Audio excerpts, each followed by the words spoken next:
Big बॉसच्या घरात नेमकं काय चुकलं? मे बी मी सुधारायला लागले तिथे माझं चुकलं. रोडीजमध्ये एवढं ट्रोलिंग आणि हेट सहन केल्यानंतर मी यूज टू झाले. मीम्स वगैरे माझ्यावरती बनतायत, रोस्ट करतायत, मी हसते, मी स्वतःहून बघते त्या सगळ्या गोष्टी. मास्क लावून गेलं तरी लोक मला माझ्या आयब्रोजमुळे ओळखतायत. ऍक्च्युली तुझी ओळख आहे, तुझी आयब्रो. हाय हॅलो वेलकम, मी तेजल चौकेकर खोत. स्टारशाही या विशेष कार्यक्रमात तुम्हा सगळ्यांचं मनापासून स्वागत करते.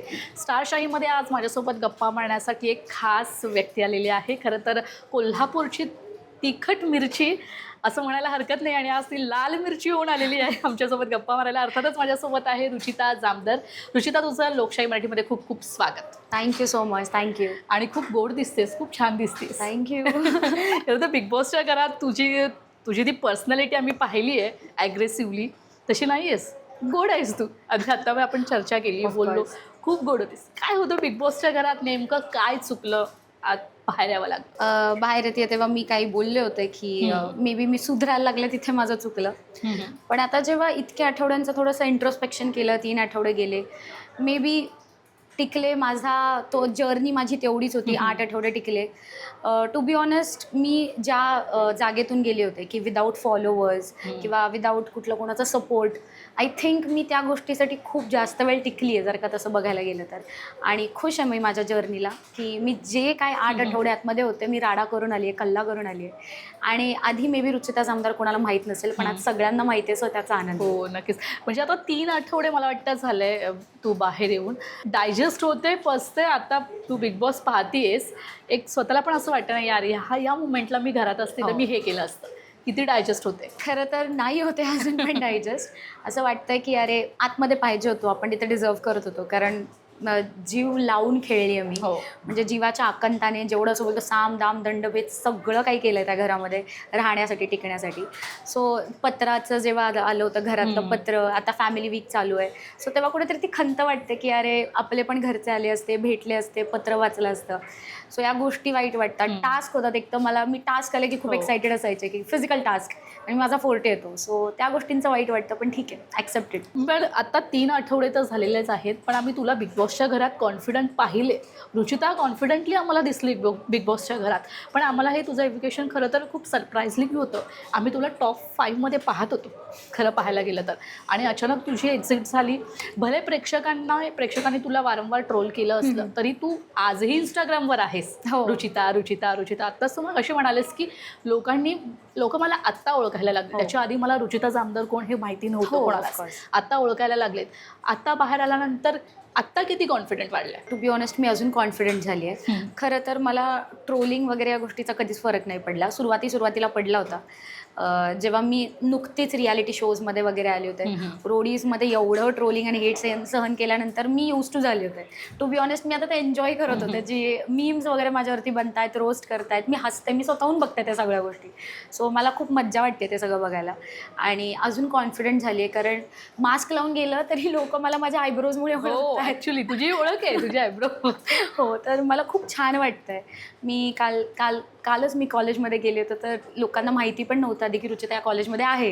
आणि गेल्या सगळी लोकं शॉक होती. माझ्या सोसायटीतली सगळी लोकं शॉक होती. माझ्या फ्रेंड्सला वाटलं खाली कुठला तरी कार्यक्रम वगैरे चालू आहेत की लोकं जमली आहेत.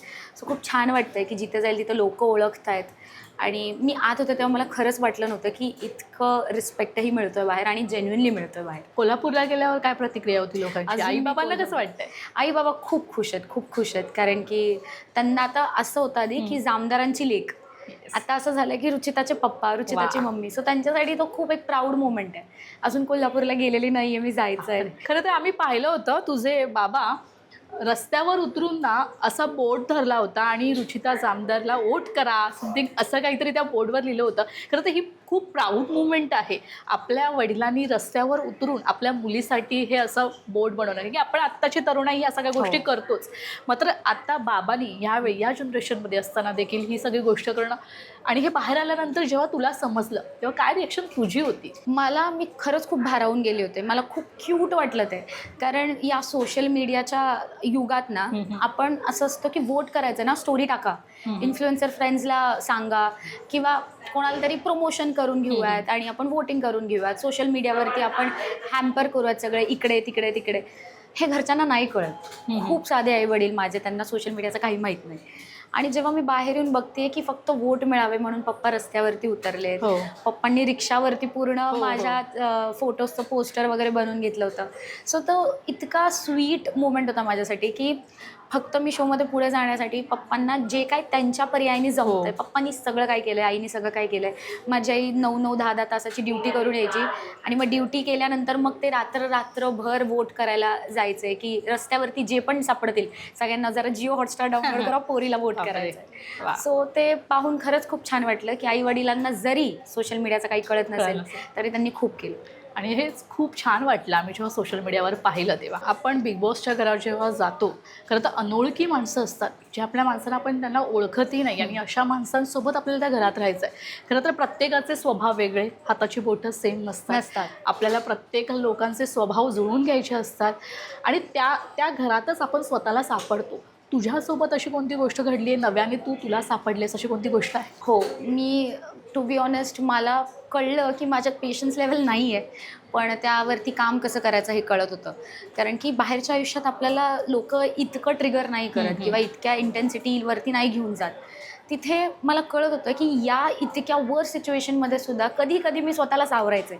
नेहमीच माझ्या तोंडाचा ताबा सुटायचा, पण कधी कधी असे मोमेंट झाले जिथे मी स्वतःला थांबवलं, कंट्रोल केलं. सो त्या गोष्टी खूप चांगल्या वाटल्या. इवन माझा स्वभाव नाही आहे की मी ग्रुपमध्ये राहते. मी मोस्टली असं एक लोन वुल्फ असतो, मी तशीच चालणारी पोरगी. पण तिथे जाऊन मला कळलं की मी जेव्हा टोळीमध्ये जॉईन झाले, मी खूप लॉयल राहिले, खूप जेन्युइन राहिले. तेव्हा मला कळलं की ओके, नाही, गरजेचं नाही आहे की नेहमीच तुला लोन वुल्फ म्हणूनच चालायची गरज आहे. कधी कधी तुमची युनिटीमध्ये पण तुमची ताकद असते. सो मला अशा खूप साऱ्या स्वतःच्या गोष्टी कळत गेल्या. माझी स्ट्रेंथ मला तिथे कळली, माझा कॉन्फिडन्स मला तिथे कळला आणि मला एक गोष्ट कळली की बाकी काही होऊ द्यात, घाबरत तर मी नाही, हे मला तिथे जाऊन कळलं. म्हणजे बिग बॉसच्या घरात जाऊन तुला काहीतरी गोष्टी शिकायला मिळाल्या, हीच गोष्ट खूप समाधानकारक आहे जरी आपण बाहेर आलो असलं तरी. पण सुरुवातीच्या वेळी ना रुचिता पाहायला गेलं ना, तू आणि तन्वी दोघीचाही ट्रॅक सेम होता. खरं तर पाहायला गेलं ना प्रेक्षक खूप चिडायचे, म्हणजे तुझा तोल सुटायचा, त्यानंतर तन्वीचा तोंडाचा पट्टा सुरू असायचा. अक्षरशः लोक इतके हैराण झालेले ना, खूप त्रासलेले ह्या गोष्टीसाठी. पण पुढे जाऊन तन्वीने तिचा गेम चेंज केला. भाऊच्या धक्क्यानंतर म्हणा किंवा रितेश भाऊनी सगळ्या गोष्टी सांगितल्यानंतर तिने तिचा गेम चेंज केला. पण रुचिता मात्र तशीच राहिली. रुचिताने तिच्यामध्ये बदलच नाही केला.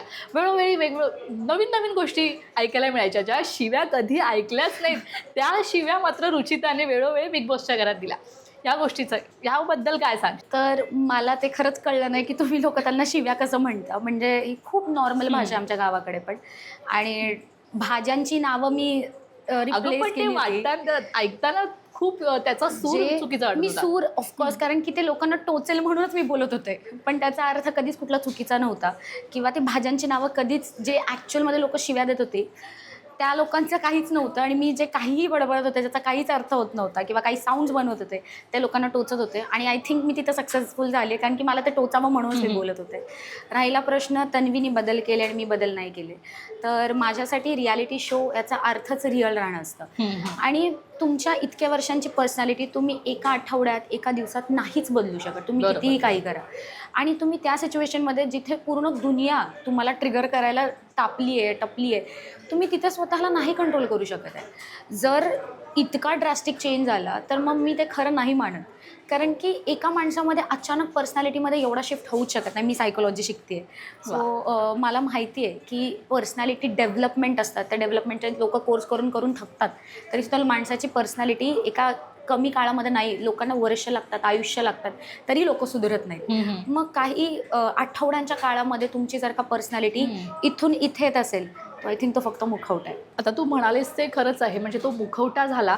मात्र रुचिता आधीचे बिग बॉसचे सीझन पाहून आली होती का? कारण वेळोवेळी रुचिताला ना जान्हवी किल्लेदार सोबत नेहमी तुलना करत होती. म्हणजे बिग बॉसचे जेव्हा प्रोमो आउट व्हायचे किंवा एखादा रील आउट व्हायचा, त्यानंतर जेव्हा तू बोलायचीस तेव्हा सगळेजण तुझी तुलना जान्हवीसोबत करायचे. तर तू याआधी बिग बॉसचे कुठले सीझन पाहिले होतेस का? तुझी स्ट्रॅटेजीच होती की ॲग्रेसिव्हली हाय लेवल ह्याच सूरमध्ये आपल्याला बिग बॉसच्या घरात राहायचं, तरच आपण त्या घरात टिकू शकतो, असा तुझा काही अंदाज होता आणि तो चुकीचा ठरला? मी फक्त बिग बॉसने मी सगळे रियालिटी शोज बघितले. ते I am being very honest. Roadie, Splitsvilla, मी रोडीज तर केलेलं आहे ऑफकोर्स, बिग बॉस असेल, मी सगळं काही बघितलं आहे. आणि मला एवढंच कळतं की रियालिटी शो तर रिअल राहावं. माझी पर्सनॅलिटीच ती आहे. मी माझ्या खऱ्या आयुष्यात अशीच आहे की मला जिथे जे वाटतं मी कधीच हेजिटेट करत नाही, मी कधीच सेटबॅक करत नाही, मी कधीच विचार करत नाही बोलायच्या आधी. मे बी हे कुठंतरी चुकत असेल किंवा ते मला बॅकफायर करत असेल आणि त्यातून मी शिकते की कधी कधी फिल्टर लावणं गरजेचं असतं आणि अशा प्लॅटफॉर्मवरती फिल्टर लावणं गरजेचं असतं. पण माझी पर्सनॅलिटीच तशी आहे, सो मी त्याला काहीच नाही करू शकत आहे. आणि आय थिंक कुठेतरी चॅनललाही हे माहिती होतं की मी अशी आहे. त्यांनी मला रोडीजमध्ये बघितलं होतं. मी हे कमेंट खूप वाचली की चॅनलला वाटलं होतं की कमेंट लोक करत होते की चॅनलला वाटलं होतं की ही सोज्वळ असेल पण ही आतमध्ये गेल्यानंतर काहीतरी वेगळीच दिसली. आता आय डोंट थिंक सो असं काही होतं, कारण की रोडीजमध्ये पण मी जशी होते मी तशीच बिग बॉसमध्येही होते. पण तू बिग बॉसपर्यंत कशी पोहोचलीस? बिग बॉसची ही संधी तुला पर्यंत कशी आली? तर मी ह्याच्या आधी पण मी डान्सिंग रियालिटी शो, मी 2 डान्स रियालिटी शो जिंकलेत. मी छोटे मोठे सिरियलमध्ये कॅरेक्टर रोल्स वगैरे करायचे, काही कमी काळांचे वगैरे.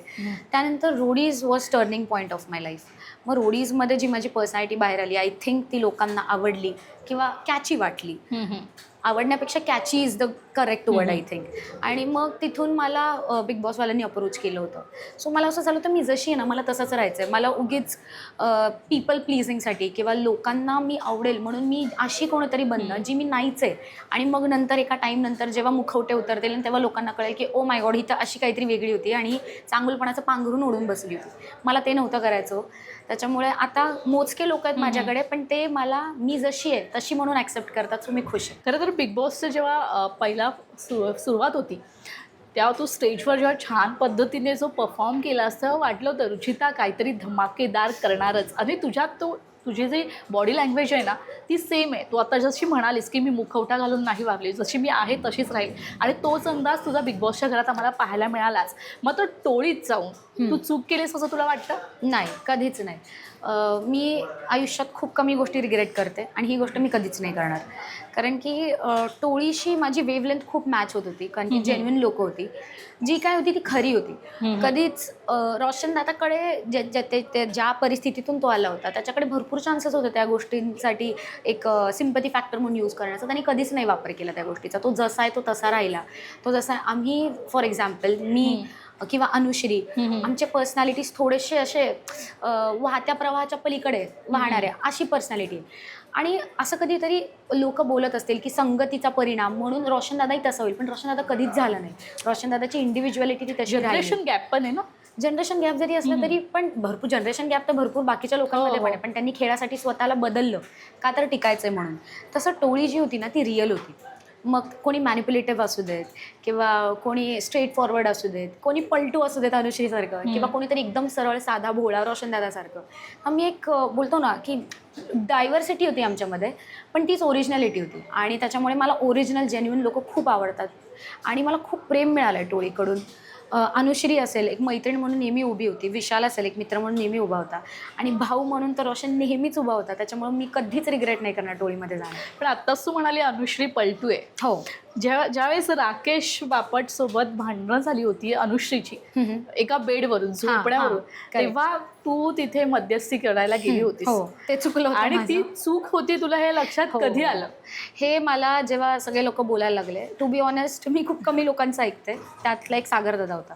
तर सागरदादाने मला साईडला घेऊन हे नीट समजवलं आणि तेव्हा मला कळलं की हा मुद्दा ज्याचा होता ते त्यांनीच मांडलं असतं तर ते बेटर प्रकारे बाहेर आलं असतं. आणि ती सिच्युएशन खूप चुकली.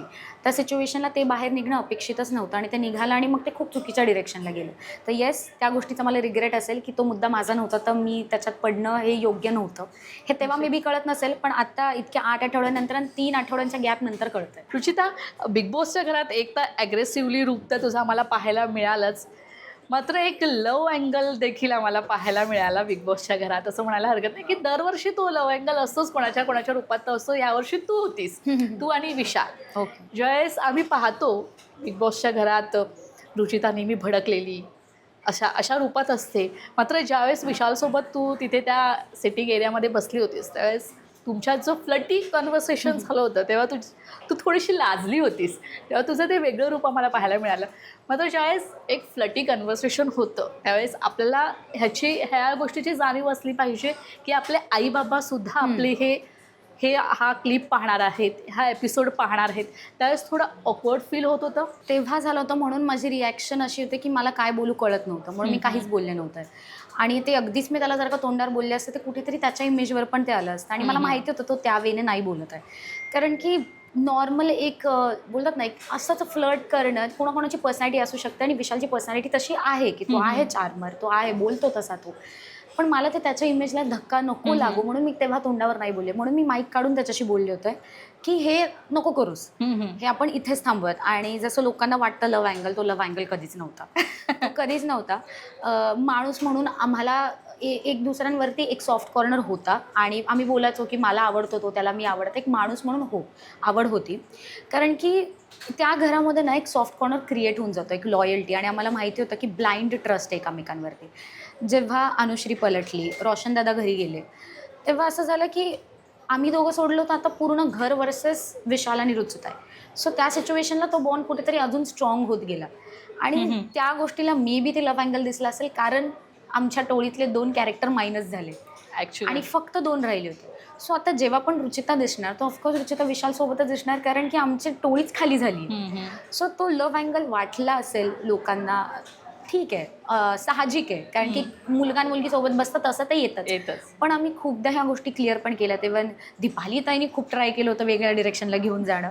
पण मी तिला तेव्हाही खूपदा बोलली आहे की आमच्यात प्रेम नाही होऊ शकत, कधीच नाही होऊ शकत, कारण की एज डिफरन्स खूप आहे, लाईफस्टाईल डिफरन्स खूप आहे. ट्रोलिंग पण खूप होत होतं. हो, 50 बाहेर वर्षाच्या आल्यानंतर. म्हाताऱ्यासोबत 20 वर्षाची या सगळे ट्रोल बाहेर असताना ना, म्हणजे लोकांची मेंटॅलिटी आपण Mentality नाही करू नाही शकत करू त्याच्या हात. ह्या अशा अनेक ट्रोल होते. तू पाहिलंच ते ट्रोल सगळे? मी बाहेर येऊन ते बघितलं आणि मला त्या गोष्टीबद्दल, माझे जे जेनझी लोक आहेत, मला त्या लोकांचं एक कौतुक आहे. कारण की त्या लोकांना ना ज्या छोट्या छोट्या गोष्टी कळतात, emotional attachment, trust factor, loyalty, या गोष्टी कळतात. आणि मी असं नाही म्हणत आहे की बाकीच्या आधीच्या मिलेनियल्सला किंवा ह्या लोकांना नाही कळत, पण कुठेतरी एक जनरेशनल गॅप येतो ना, त्याच्यामुळे आपल्याला असं वाटतं की मुलगा मुलगी सोबत बसते म्हणजे त्याच डिरेक्शनला असेल. पण माझे भरपूर फ्रेंड्स असतील, माझ्या वयाची लोक, त्यांना कळलं की इमोशनल अटॅचमेंट ही गोष्ट एक्झिस्ट करते. आणि प्रेम आणि ती गोष्ट ह्या खूप वेगळ्या गोष्टी आहेत. आणि हो, तुम्ही त्या सेटिंगमध्ये असताना तुम्हाला एकमेकांशी अटॅचमेंट या लेवलवर होऊन जाते. कारण की जेव्हा घर तुमच्या पूर्ण अगेन्स्ट आहे आणि तुम्हाला एकच माणूस समजवत आहे, आणि तो माझ्यासाठी एक गाईड म्हणून एक होता, एक गायडन्स म्हणून एक होता, एक मेंटॉर म्हणून होता. म्हणून मी शेवटी शेवटचे जे 2 आठवडे होते, माझी भांडणं कमी झाली होती. मी तन्वीला वेगळ्या वेमध्ये टॅकल करत होते की मी तुझ्या प्रेमात आहे वगैरे, राकेश बापटला मी नीट बोलत होते. तर तो फरक ना कुठेतरी बदल त्याच्याचमुळे आला होता. कारण की तो मला समजवायचा की हे असं नाही, असं. इव्हन राखी मला समजवायला लागली होती. पण आता राखीसोबत मी बसले तर ते लोक तसं कनेक्ट नाही करणार, ऑफकोर्स नाही करणार. पण मी त्याच्यासोबत बसत होते कारण आमची टोळीच रिकामी झाली होती. सो येस, खूप एक चांगलं नातं होतं. पण ते नातं प्रेमाचं कधीच नव्हतं, किंवा ते लव्ह अँगल, एक प्लॅटॉनिक फ्रेंडशिप होती, कधीच प्रेमाचं नव्हतं ते. पण जेव्हा राखी घरात आली त्यावेळेस मनात काय चालू होतं? असे काही प्रश्न होते की राखी का आली? आपण TRP मध्ये कमी होतोय का? आपलं एंटरटेनमेंट कमी होतोय का? लोकांपर्यंत आम्ही कमी पोहोचतोय का? असे प्रश्न मनात येत होते? अशी चर्चा झाली घरात? तिथे घरात भरपूर या गोष्टींची चर्चा झाली आहे. तर माहीत नाही ते बाहेर दिसलंय का नाही, कारण मी अजून एकही एपिसोड नाही बघितला. अजून तू पाहिला नाही? नाही पाहिलेत मी अजून. तर हो, सगळे लोक बोलत होते की आम्हाला एक आयडिया होती की राखी तेव्हाच येते जेव्हा काहीतरी शोमध्ये काहीतरी नसतं त्या लेवलचं चाललेलं, किंवा तेवढं कॉन्टेंट नसतं मिळत, किंवा अजून TRPची अपेक्षा असते. तर आम्हाला तेव्हा अशी एक खुणखुण होती की मे बी राखी आली आहे तर बाहेर तितकंसं नाही चाललं. आय थिंक कुठेतरी आपले एफर्ट्स कमी पडत आहेत. सो राखी आली होती तेव्हा एक इन्सिक्युरिटी आली होती, बिईंग व्हेरी फ्रँक. आणि माझ्याच नाही, सगळ्यांच्या मनात आली होती की आता ही राखी आली, आता ही राखी सगळं स्क्रीन टाईम घेऊन जाणार, आता मी काय करणार. सो येस, ही एक गोष्ट डोक्यात बॅक ऑफ द माइंड होती. पण तू आता म्हणालेस की तू काही एपिसोड नाही पाहिलेस, त्यामुळे मला असं विचारायचं होतं की जे आज संपूर्ण घडतं ते पूर्ण 1 तासाच्या एपिसोडमध्ये दाखवू नाही शकत. करेक्ट. पण अशा अनेक गोष्टी आहेत ज्या दाखवायला पाहिजे होत्या, त्या दाखवल्या गेल्या नाही आहेत. असं काही घडलंय तुझ्या बाबतीत स्पेशली? माझ्या बाबतीत असं भरपूर काही घडलेलं आहे, आणि ते मी वारंवार प्रत्येक इंटरव्ह्यूमध्ये बोलली आहे पण त्या गोष्टीबद्दल. मला माहिती होतं की मी बाहेर निगेटिव्ह दिसते वगैरे, कारण की ज्या प्रकारे रिव्ह्यूज वगैरे मिळायचे भाऊच्या धक्क्यावरती. सो ते एक आपल्याला कळतं की वाईब येते की आपण कशा प्रकारे बाहेर दिसतोय, पण काय दिसतंय आणि काय नाही दिसत आहे ह्याची भनक नव्हती. मग बाहेर आल्यानंतर जेव्हा माझ्या घरच्यांशी वगैरे बोलणं झालं तेव्हा मला कळलं की रोशन दादाचा आणि माझा बॉन्ड मला खरंच आवडला असतं जर का बाहेर दाखवला असता तर. कारण खूप एक तो खूप जेन्युइन, क्वचित दाखवला. खूप म्हणजे नाहीच दाखवला. मी जेव्हा प्रत्येक गोष्टीचं बोलले की हे बघितलं का, ते बघितलं का, तर मग माझे घरचे बोलले की नाही असं दाखवलंच नाही. सो त्या गोष्टीची खंत राहील की म्हणजे तो माझ्या वेण्या बांधायचा, मला खायला भरवायचा, मला स्वयंपाकातलं काही येत नाही तो माझ्यासाठी रोज ऑमलेट बनवून द्यायचा किंवा माझं डोकं चेपून द्यायचा. किचन ड्युटी तुझ्याकडे कधी आली नाही? मला येतच नाही. मी भांडी वगैरे घासायचं आहे, पण किचन मोस्टली मी नाही जायचं. तर लोकांना असं वाटायचं नाही, म्हणजे प्रत्येकच जे बिग बॉस बघतात त्यांना माहिती आहे की मेजॉरिटी ऑफ द फुटेज किचनमधून येतं. सो तशी तर मी किचनमध्ये थांबायला पाहिजे होतं, पण मला येत नाही, तर काही नाही करू शकत त्या गोष्टीमध्ये.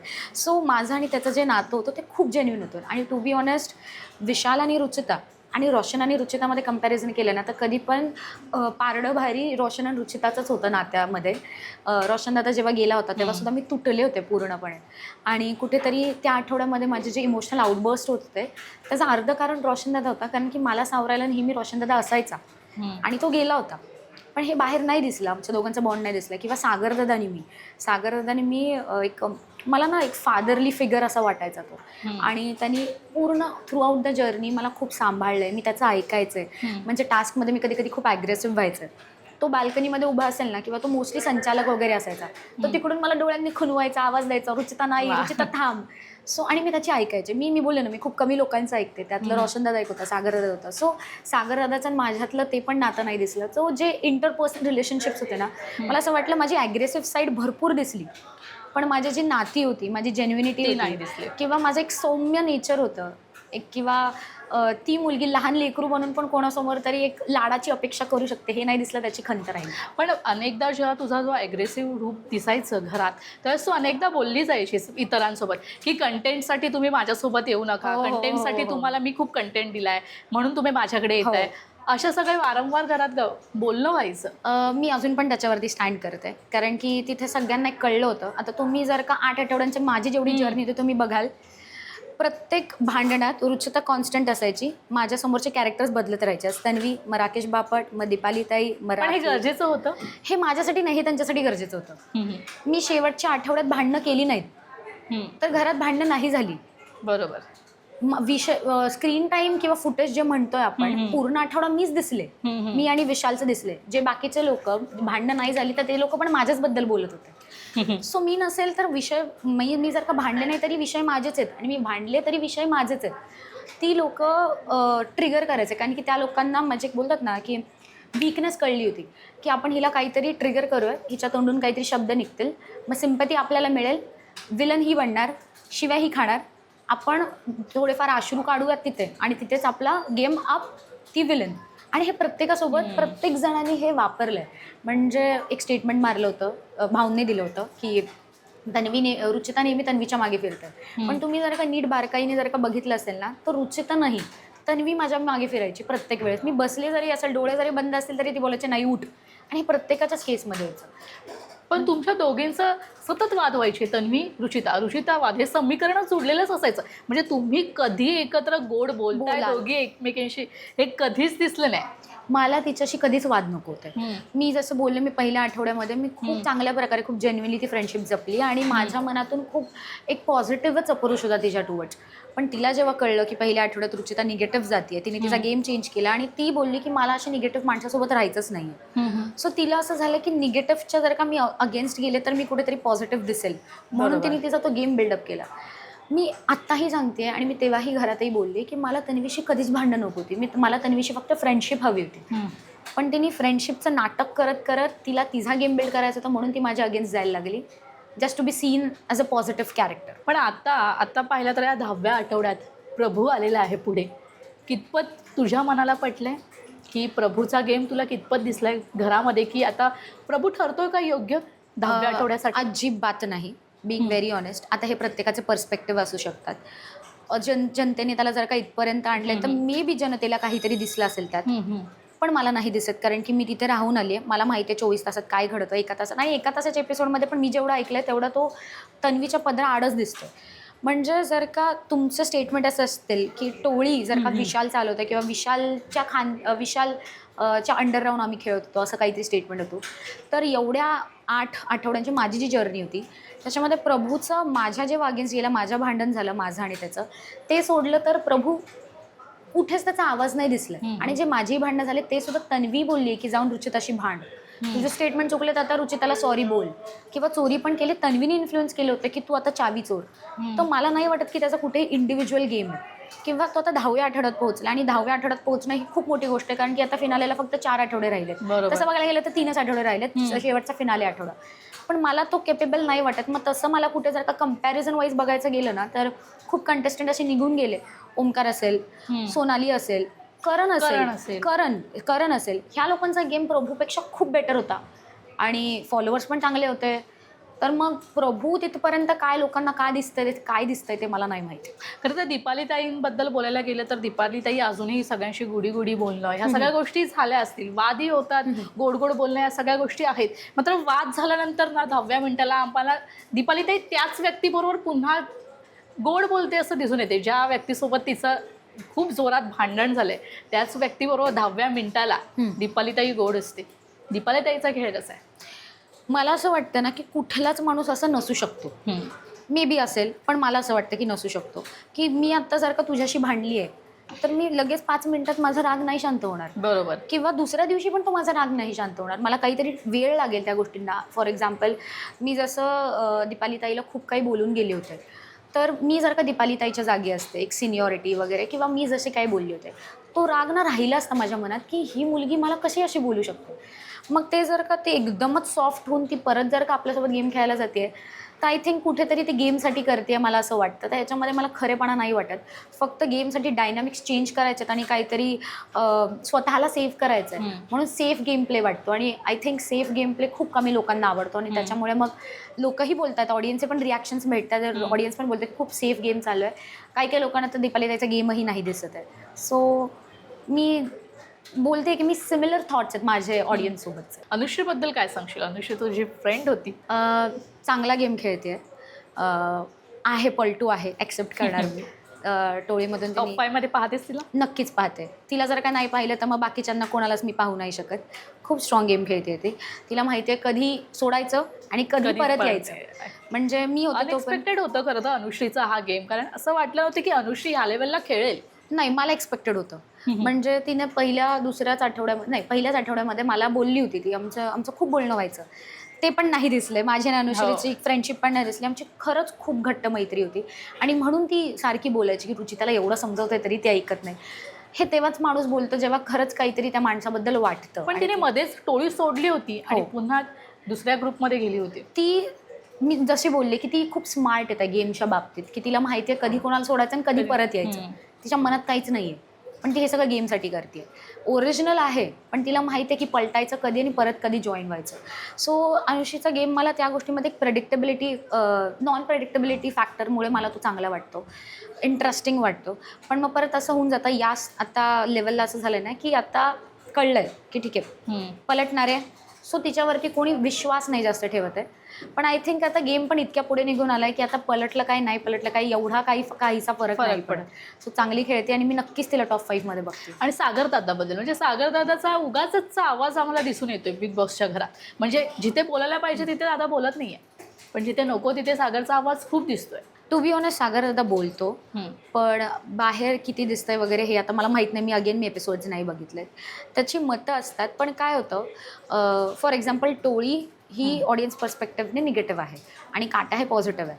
तो जर का टोळीच्या बाजूने बोलला ना तर मग ते लोकांना नाही आवडणार. पण तेच जर का तो काटाच्या अगेन्स्ट बोलला तर ते लोकांना आवडेल. मी एक्झाम्पल देते. जेव्हा तो विशालला बोलला होता की फाटते म्हणजे काय, बरोबर, तो विशालच्या अगेन्स्ट जाऊन बोलला, ते लोकांना आवडलं, कारण की अकॉर्डिंग टू ऑडियन्स आत्ता काटा पॉझिटिव्ह आहे. सो तेच होतं की तो बोलतो, पण मग तुम्ही कोणाच्या बाजूने बोलताय हे खूप मॅटर करतं. तो जर का आमच्या बाजूने बोलत असेल तर ज्या लोकांना टोळी आवडते त्या लोकांसाठी सागरदादा पॉझिटिव्हच आहे. कारण मध्ये ना एक असं कन्फ्युजन दिसून आलं होतं सागरदादाचं, कारण मध्येच तो तुमच्यासोबत येऊन गप्पा मारताना बोलूनही गेला होता, तुमच्यासोबत मी आहे असं काहीतरी बोललं होतं. त्यानंतर रितेश भाऊने देखील खूप ऐकवलं होतं सागरदादाला. तेव्हा खरंच सागरची इच्छा होती यायची टोळीमध्ये? नेहमीच त्याची इच्छा होती. तो स्टार्टिंगला खूप ऑब्झर्व करत होता, फिगर आउट करायचं. मी त्याला नेहमी म्हणायचे की तुझं कॅरेक्टर वर्किंग इकडे पण चालू आहे बरं का, फार हुशार आहेस, तू ऑब्झर्व करतोस खूप. आणि ते खरंच होतं की तो आधी ना पारखून घेत होता की कुठला ग्रुप कसा आहे, लोकं कशी आहेत. मग त्याला कळलं की अरे जी टोळी आहे ना ती खरंच एकमेकांसाठी उभी राहते. म्हणजे बाकीचे ग्रुप असे होते की काही जरी चुकीची गोष्ट घडली, काय झालं, हात झटकून टाकतात. नको बाबा, निगेटिव्ह दिसतोय नकोच, त्याच्या नादीच नको लागायला. आमचं असं होतं टोळीचं, पॉझिटिव्ह दिसू दे, निगेटिव्ह दिसू दे, ही आपली लोकं आहेत. तर आपल्या लोकांसाठी काही जरी झालं तरी उभं राहायचं. आणि ते त्याला त्याच्या कॅप्टन्सीमध्ये दिसलं. त्याला जेव्हा तो कॅप्टन बनला त्यावेळेस दीपालीताई असेल, जे त्याला सागर सागर सागर करायची, खूप चांगला मित्र, हे लोक त्याच्यासाठी तितक्या इंटेन्सिटीने उभे नव्हते राहिले. किंवा त्याची बाल्कनी गँगनी पण हात सोडून दिला होता आणि सचिन दादाला सपोर्ट करत होते. पण टोळी जे डे 1 पासून त्याला बोलत होते की आमचं सॉफ्ट कॉर्नर तुझ्यासाठी आहे, त्यांनी ते मेंटेन केलं. सो आम्ही जर का बोललो ना आम्हाला तू नाही आवडत, तर तू नाही आवडत, आणि तू आवडतोस तर आवडतो. आणि त्याला ती वाली गोष्ट खूप चांगली वाटली की ही लोकं तोंडावर आहेत आणि ही लोकं नाती जपतात आणि नात्यांना प्रायोरिटाईज करतात. खरं तर मागे राकेश बापटबद्दल बोलायला गेलं तर राकेश दादा नेहमीच त्याच्या अगेन्स्ट कुठली गोष्ट झाली की घरात आपटा झोपट करणं, Correct. मला खेळायचं नाहीये, मला घराबाहेर जायचंय, ह्या अनेकदा राकेशच्या गोष्टी आपल्याला दिसल्या. राकेश कसा आहे? मला ना ते खरंच खूप हसू आलं होतं, बिंग व्हेरी ऑनेस्ट. कारण की आमच्याकडे एक बोलतात एक गायडन्स किंवा एक असं होतं की एक अप्पर हँड आमच्या घरात 3 लोकांकडे होता, सोनाली, विशाल आणि राकेश बापट. कारण तिघं पण बिग बॉस करून आले ॲक्च्युली. सो आमच्याकडे असं होतं की आम्ही जो काही पाऊल विचार करेल डोक्यामध्ये ते ऑलरेडी त्यांच्या डोक्यात असणार आहे, कारण की त्यांना माहिती आहे गोष्टी कशा घडतात. आणि ते सोनाली आणि विशालच्या खेळण्याच्या ह्याच्यामधून दिसत होतं की ते गिवअप नाही करत आहेत, कारण की त्यांना त्या प्लॅटफॉर्मचं एक माहिती आहे, महत्त्व माहिती आहे, किंवा जे टास्क डिझाईन करतात त्याचं माहिती आहे. पण काही जरी झालं, त्याला कोणी जरी काय बोललं, मी नाही खेळत, मी आज जाणार, तुम्ही खेळा, मला नाही खेळायचं, तुमचं तुम्ही डिसाईड करा. मग मला असं व्हायचं की तू सिनियर आहेस, दुसऱ्यांदा बिग बॉस करतोयस, तर तुझा तो स्टँड दिसला पाहिजे. जे विशाल आणि सोनालीच्या स्टेटमेंटमध्ये दिसायचे की काही असू दे, सोनाली आणि विशालला तर मराठी कळायचं पण नाही, आम्ही जे काय बोलायचो. विशाल कितीदा बोलला, सोनाली पण बोलली की रुचिता तू काय बोलते, आम्हाला काही कळत नाही. सो त्यांना नाही जरी कळलं ना तरी ते सिच्युएशन फेस करायचं. आणि मला असं वाटतं राकेश बापट सिच्युएशन फेस नाही करत, त्याला एस्केप खूप आवडतो. तर मला तो गेम नाही आवडत, बिंग व्हेरी ऑनेस्ट. खरं तर आता नुकताच फॅमिली एपिसोड रिव्हील झालेला आहे आणि त्यात आम्ही पाहिलं विशालचे आणि विशालचे वडील जेव्हा घरात आले होते, एक ग्राफिक चेंज आहे. म्हणजे विशाल आणि विशालचे वडील खरंच खूप खूप खूप बदल आहे, खूप फरक आहे. असं वाटतच नाही की विशाल त्यांचा मुलगा आहे. आणि त्यांचं ते बॉन्डिंग आहे ना खूप छान दिसून आलं. खरं तर विशाल म्हणाला की मी पहिल्यांदा बाबांना घरात हक करतोय. ही दुसरी बाजू तुला नक्कीच माहिती असेल विशालची. मलाही माहिती होती आणि तो डे 1 पासून हे सगळं बोलायचा. त्याच्या आयुष्यात या सिच्युएशनला फक्त त्याचे बाबा आणि त्याचा भाऊ आहे. सो तो नेहमीच बोलायचा की तू मेरे पप्पा से मिलेगी ना, तुझे असं समझ नहीं आएगा की ये पक्का इनका ही बेटा आहे. आणि हे असं झालं. तो खूपदा बोललाय मला या गोष्टीबद्दल की पप्पा खूप देवदेव करतात आणि पप्पा खूप चांगले आहेत. म्हणजे माझ्यासोबत किती पण कोणी वाईट वागलं ना तरी माझे पप्पा मलाच मारतील की तू चुकीचा आहेस. सो तो मला हे सगळं सांगायचा. आणि मी एपिसोड्स नाही बघत, पण मी फक्त विशालचे पप्पा आले होते ते, आणि कोणाचं तरी अजून रेवाचे आले होते, संकेतची वाईफ आली होती. तर मी फक्त फॅमिली वीकचा तेवढा एक चंक बघितला जिओ हॉटस्टारवरती जाऊन. सो मला ते इतकं भावलं की तो जे बोलत होता आणि ते ॲक्च्युली खरं होतं. आणि ते वाईट पण वाटलं की यार या सिच्युएशनला कुठेतरी आपणही असलो असतो. राकेश बापट आणि विशालचे भांडणं असतील किंवा तन्वी आणि विशालचे भांडणं असतील, स्टील विशालच्या पप्पांनी इतकं चांगल्या प्रकारे सगळ्यांना ग्रीट केलं. मला कुठेतरी फोमो झाला, बिंग व्हेरी ऑनेस्ट. पण हो, या फरकबद्दल मला माहिती होतं. तो नेहमी सांगायचा त्याच्या बाबांबद्दल. बरं रुचिता, आता बोलता बोलता एक गोष्ट मला आठवली आणि ती गोष्ट म्हणजे रुचिताचा जरी ॲग्रेसिव्हली रूप आपल्याला बिग बॉसच्या घरात दिसलं असेल, आणि ते खरं तर पाहिजेच होतं बिग बॉसच्या घरात, त्याशिवाय बिग बॉसमध्ये दमच नव्हता. पण ज्यावेळेस तू घरातून बाहेर निघालीस, ज्यावेळेस तू जास्त दीपालीताईबरोबर पण खूप भांडली अशी, आणि तू निघताना ना दीपालीताईच्या पाया पडलीस. खरं तर ही गोष्ट खूप चांगली होती आणि ही खूप जणांनी ऑब्झर्व देखील केली. ही दुसरी बाजू देखील आम्हाला रुचिताची पाहायला मिळाली घरात. ही दुसरी बाजू खूपदा घरात होती, पण ती दिसली नाही. आणि त्या गोष्टीची मी जशी बोलली खंत असेलच. मी नेहमीच बोलले होते की दीपालीताई माझी एक इन्स्पिरेशन असेल. मी तिला तोंडावर खूपदा बोलले. पहिले 4 आठवडे मी कधीच तिच्याशी भांडले नाही. म्हणजे तेव्हाही दीपालीताई पोक करत होती. दीपालीताईचं आहे असं की ती काडी लावते आणि बाजूला होते. मग सगळं घर पेटून उठतं आणि मग ती साईडला कुठेतरी दिसते. मग ते असं होतं, 4 आठवडे होत होतं. पण मी लेट गो करत होते, कारण मी बोलत होते इन्स्पिरेशन. कारण लावणी. ती आमची सिमिलरिटी होती की तिने लावणीमध्ये इतकं उच्चांग गाठलं आहे आणि माझी सुरुवात आहे आणि माझी मेन स्टाईल लावणी आहे. सो मी तिला नेहमी बोलायचे की माझी एक इन्स्पिरेशन असेल. खेळात ना आपल्याला कळत नाही आणि आपण खूप काही बोलून जातो. त्या गोष्टीचा रिग्रेट असेलच नेहमी आणि मला माझ्या चुका सगळ्या ॲक्सेप्टेड आहेत. पण मला ते अचानक मी जेव्हा निघत होते ना, मला आठवलं की तुला कुठेतरी याच नटीसारखं बनायचं होतं, कुठेतरी तुला याच एका कलाकारासारखं बनायचं होतं आणि ते मला अचानक क्लिक झालं. म्हणून माझे आपोआप हात डायरेक्ट तिच्या पायांजवळ गेले, कारण की ती नेहमीच इन्स्पिरेशन राहील.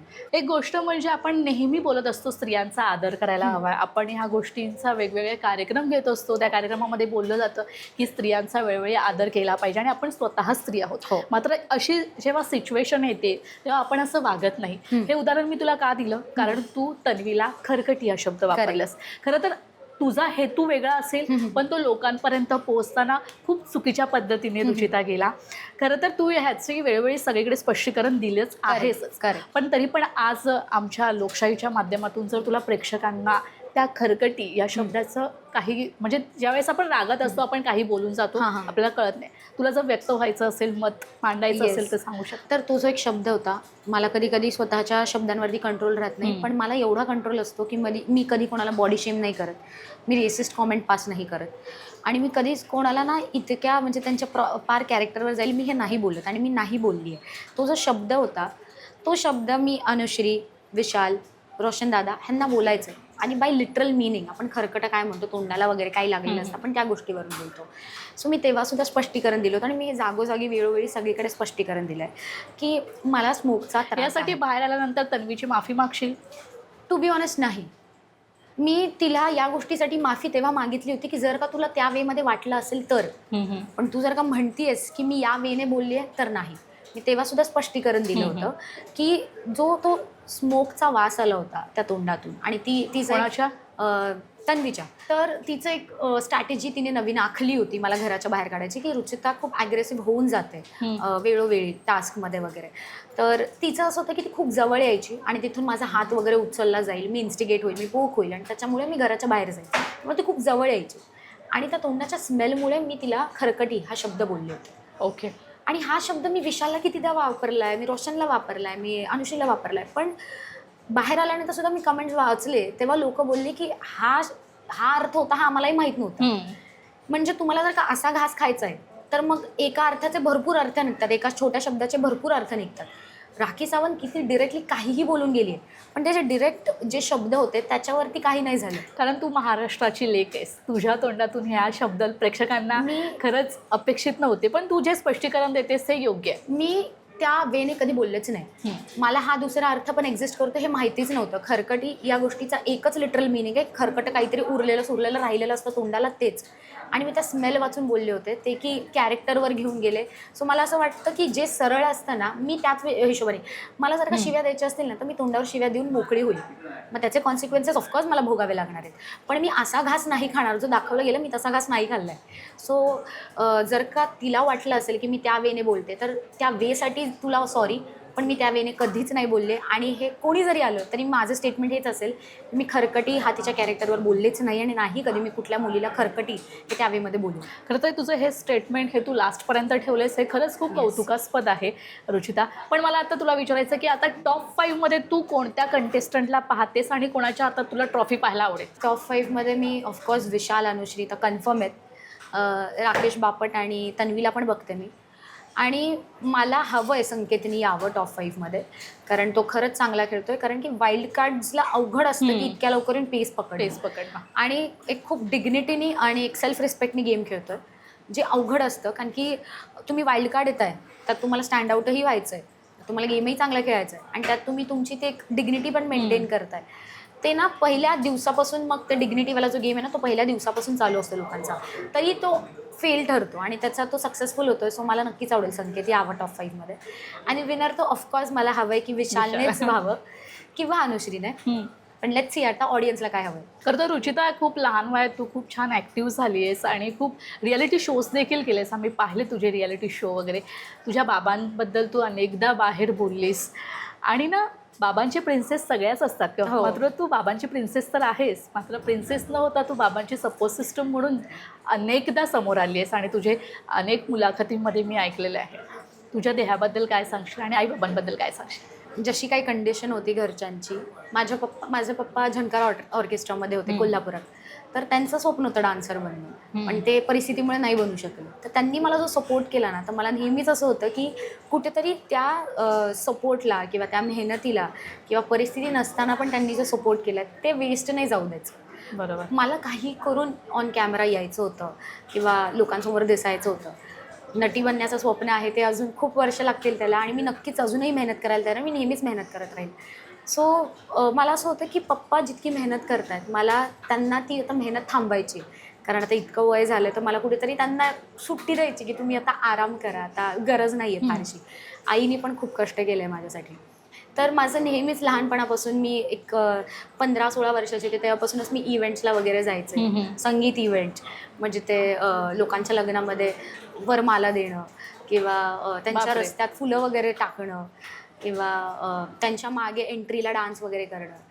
मग त्यातून जे पैसे यायचे मग तेच कुठेतरी क्लासला वगैरे भरणं, कारण की माझे भरपूर क्लासेस होते आणि ते आईबाबांना तितके पेलवता येतील असं नव्हतं. खूप कष्ट केले त्यांनी आणि मला कुठेतरी त्यांना सुट्टी द्यायची होती आणि ते मला कधीच हे सगळं करून द्यायचं नाही. पण मग मी त्यांना सांगायचं की नाही, कोणत्या आईबाबांना वाटेल ना असं? कुठल्याच आईबापाला नाही वाटणार आणि त्यांना वाईट वाटायचं.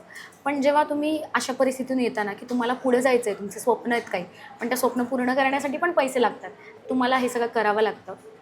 आणि मी आता त्यातून वरती निघून येते हळूहळू आणि नक्कीच खूप लवकर मी वाट बघते त्या एका क्षणाची, जेव्हा माझ्या आईबाबांना सुट्टी मिळेल, आराम मिळेल आणि फक्त मी काम करत असेल. नक्कीच तो दिवस खूप लवकर येईल, कारण तू जो स्ट्रगल पिरियड आता माझ्याबरोबर शेअर केलास, माझ्या प्रेक्षकांसोबत शेअर केलास, तो खरंच वाखडण्याजोगा आहे. आणि स्ट्रगल त्याच माणसाकडे येतो ज्याच्याकडे ती पेलण्याची ताकद असते. आणि तू आता उंच उंच शिखर पोहोचतेस आणि लवकरच तू यशापर्यंत पोहोचशील. आम्हाला सगळ्यांना अपेक्षाच आहे आणि तुला खूप खूप शुभेच्छा लोकशाहीकडून. तू इथे आलीस, आमच्याशी छान गप्पा मारल्यास, मनमोकळ्यापणाने बोललीस, मनात काही न ठेवता सगळं छान बोललीस, त्यासाठी खूप खूप धन्यवाद. Thank you so much. थँक्यू. तर स्टारशाही या विशेष कार्यक्रमात वेळ झाली इथेच थांबायची. पुन्हा भेटूया नवीन कलाकारासहित. तोपर्यंत तुम्ही कुठेही जाऊ नका, पाहत रहा लोकशाही मराठी.